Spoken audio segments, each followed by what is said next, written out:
That's essentially how I feel about life. Full of loneliness and misery and suffering and unhappiness.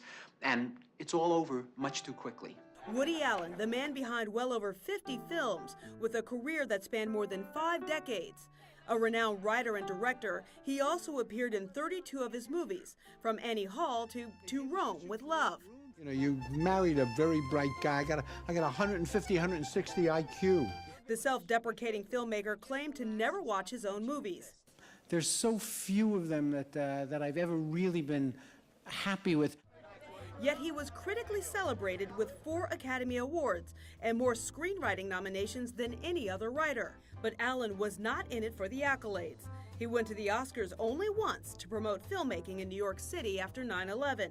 I don't feel comfortable with competition, and so when I had an opportunity to do this for the city, it was a different story. A native New Yorker, Allen was born in Brooklyn in 1935 and raised by Jewish parents. I swear, I was brought up underneath the roller coaster in the Coney Island section of Brooklyn. He was a comedy writer by age 15 and earned success as a stand-up comedian and a Broadway playwright before he exploded in Hollywood with Annie Hall.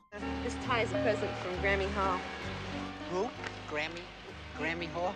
Yeah, my Grammy. What are you kidding? What'd you do, grow up in a Norman Rockwell painting? The 1978 film won 4 Oscars and defined the modern romantic comedy.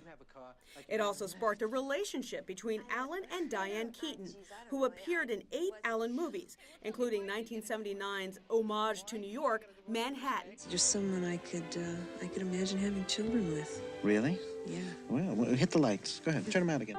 As Allen's films took on more somber tones in the 1980s, Mia Farrow stepped in as leading lady. You know, not a week has gone by that I haven't dreamt about you or that evening. The duo had a 12-year relationship and parented 3 children together, while Farrow took central roles in most of Allen's films, from A Midsummer Night's Sex Comedy to Husbands and Wives. Judy, what are you taking this so personally for? I'm upset. Yet the relationship came to a crashing end in 1992, when Farrow discovered Allen's affair with her 21-year-old adopted daughter, Soon-Yi Previn.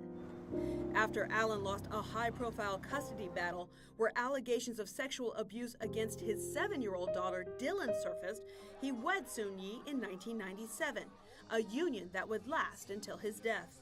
Allen continued to produce late into his life.